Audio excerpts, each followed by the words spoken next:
It's an honor to be able to say a few words about Jim. Just looking at people that I admire in this industry that we've come together to honor a great man. I look at Tony, that I raised my children on your voice. I look at Dr. Dennis Wakely. Look at Brian Tracy. My children heard your voices ringing in our home. Harvey McKay and so many others. And Jim Rohn. I quote Jim Rohn every week as a speaker. I met Jim Rohn many years ago with a gentleman by the name of William E. Bailey, who wished he could be here. William Bailey had a company called Best Line Products. And he spoke in Columbus, Ohio at the Neal House Hotel. I was at another meeting, and I heard his voice coming through the room, and I came over to hear what was going on. And he introduced Jim. And the power of his words, when Jim finished speaking, I ran downstairs and called a friend named Robert Boyd and said, listen, I've got to get involved in this business. Because Jim spoke, I bought $7,200 worth of biodegradable soap. Because Jim spoke, I have some zip in my house right now. I had it, Tony, brought to the house and put in the living room. So when I came home, I had to step in and go around and stack all the way to the ceiling because he helped me to believe that I could live my dream. Because Jim spoke. You think about this person that you now see, I did not know that he existed.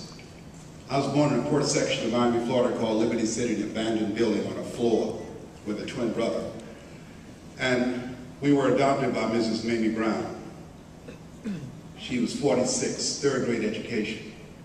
We ate the food left over from the families that she cooked for on Miami Beach, kind and generous people. We wore the hand-me-down clothes of the children that she kept.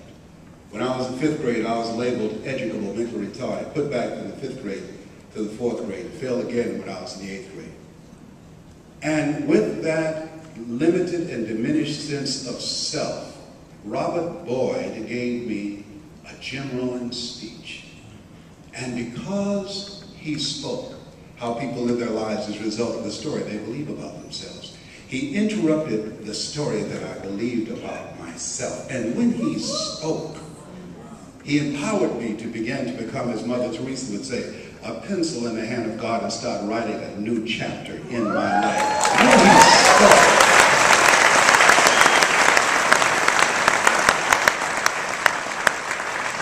I began to see the possibilities of not being where I was. He taught me that my history did not have to become my future. When he spoke, he was able to help me to begin to see that all of us have greatness within us. But greatness, it's a choice. It's not our destiny. Let us say together, live full. Live full. Die empty. Die empty. The ideal situation for a man or woman to die is to have family members praying with them as they cross over. But I know that, imagine if you will, being on your deathbed and standing around your bed, the ghost of the dreams, the ideas, the abilities, and the talents given to you by life, but you, for whatever reason, you never acted on those ideas, you never pursued those dreams, you never used those gifts, and there they are standing around your bed, looking at you with large angry eyes, saying, we came to you, and only you could have given us life, and now we must die with you forever. When Jim spoke, Jim said, when the end comes for you, let it find you conquering a new mountain, not sliding down an old one.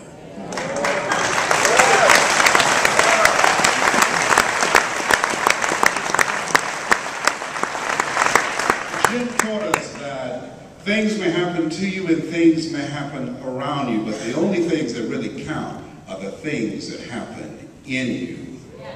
Jim teaches us now that recessions restores resourcefulness. Jim speaks to us now daily as we are the embodiment of his message, and as we must take it into the future to continue the spirit and the legacy that the casket and the grave cannot hold, because he's here with us. And I'd like to leave this with you. I don't know what your goals are, I don't know what your dream is. Here's what I know. This man touched my life. Here's what I know. This guy that you now see, I did not know he existed. When he spoke, I died to who I was to give birth to what I'm still becoming. And something, when we were in Singapore, and I remember as I was getting ready to speak, he started taking notes. I said, Jim, don't take any notes. He said, why? I said, this is your stuff. That's really funny.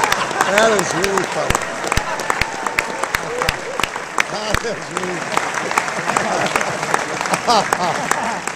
So he loved me to say this, and I dedicate this to you in his spirit and memory. If you want a thing bad enough to go out and fight for it, to work day and night for it, to give up your time, your peace, and your sleep for it, if all that you dream and scheme is about it, and life seems useless and worthless without it, and if you gladly sweat for it and fret for it and plan for it, and lose all your terror of the opposition for it, and if you simply go after that thing that you want with all of your capacity, strength and sagacity, faith, hope, and confidence, and stern pertinacity, if neither cold poverty, famine, or gulf, sickness or pain of body and brain can keep you away from the thing that you want, if dogged and grim you besiege and beset it, with the help of God, you'll get it. This has been Mrs. Mamie Brown's baby boy and Jim Rohn's pride and joy. God bless you.